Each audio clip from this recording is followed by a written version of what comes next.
Dahil linggo ngayon at tapos na kami magsimba, pagkatapos din namin kumain, nagplano agad na kami ni Papa na pumunta kami sa sakahan para manguha kami ng panggatong. At ito na nga, sumama sa amin si Janela at ang kanyang kuya at ate naiwan sa bahay kasi nga may ginagawa rin sila.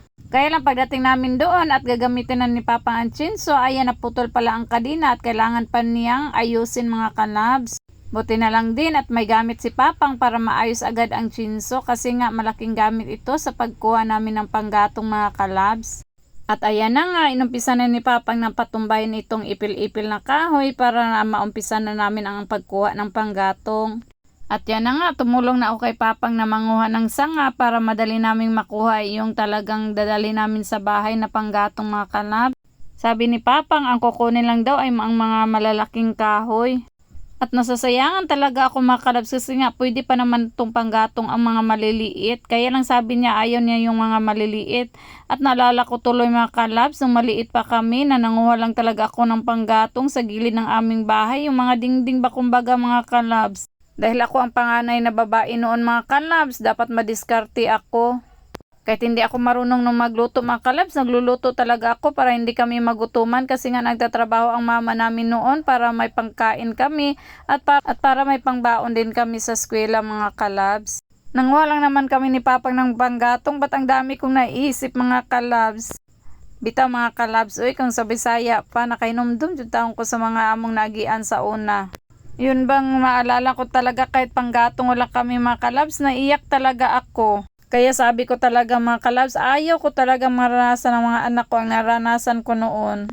Pero nagpapasalamat talaga ako mga kalabs sa mga naranasan ko noon kasi nga ito ang naging daan para maging matatag ako kung ano ako ngayon mga kalabs. Wala talaga imposible sa mundong ito mga kalabs, huwag magsipag lang tayo at magtiwala lang tayo sa Poong May Kapal. Balik na nga tayo dito sa panguha namin ng panggatong mga kalabs. Parang tutulo na kasi ang luha ko pag maalala ko yung mga naranasan ko noon. Ito na nga, hinahakot na namin ni Janela at ni Papang yung mga kahoy doon sa truck mga kalabs para amin nang maiuwi. Tulong-tulong kaming tatlo, yung mga maliliit at yung makakaya lang namin ang kinukuha namin ni Janela at yung mga malalaki ay si Papang na yung bumubuhat. Wala talagang mabigat na trabaho pag magtulungan ang mag-asawa mga kalabs kasi nga ang dali lang ng trabaho pag tutulungan natin sila kahit sa maliit lang na bagay, di ba? Habang hinintay namin si Papang na matapos na maputol yung mga kahoy mga kalabs, ay nagpahinga muna kami ni Janela at itong batang ito ay masyado talagang sweet sa amin, kumbaga sip-sip talaga. At ito naman si Janela, habang kumuha kami ni Papang ng kahoy ay gusto niyang maglaro dito, sabi pa niya ang sarap daw nito mag-slide-slide. At pagkatapos naming maputol-putol ang mga kahoy mga kalabs, ayan, naghakot naman kami ulit ni Papang. Ayan, ang laki-laki ng mga kahoy na hinakot ni Papang. Parang ako lang talaga ang nabibigatan at naawa na ako sa kanya kasi nga ang bigat-bigat talaga ng kahoy na yun mga kalabs.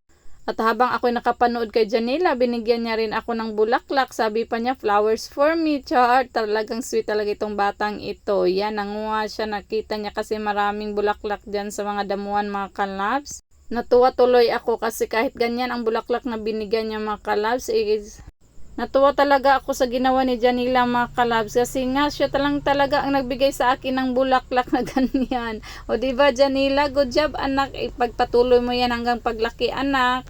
Habang nagpuputol si Papang ng kahoy gamit ang chinso mga kalabs ay naipit ito at kailangan ko talaga siyang tulungan para makuha at ayan na nga nakuha mga kalabs. So ganyan talaga ang power of one. Char!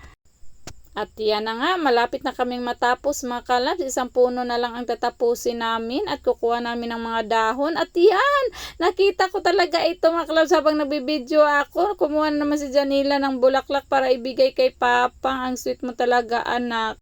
At yan, salamat Panginoon at natapos rin kami ni Papang ng pangunguha ng panggatong at may panggatong na talaga kami mga kalab. Salamat talaga sa puno na ito mga kalab, salamat talaga at ito pala ay area ni Nanay Yana ang kinuhaan namin ng mga panggatong mga kalabs. Kaya kami kumukuha ng mga panggatong mga kalabs kasi nga nakakatipid ka na. Masarap pa ang luto pag sa kahoy mga kalabs. So that's it for today's video mga kalabs. Thank you for watching and have a blessed day everyone. Buhay probinsya ang saya. Thank you for watching.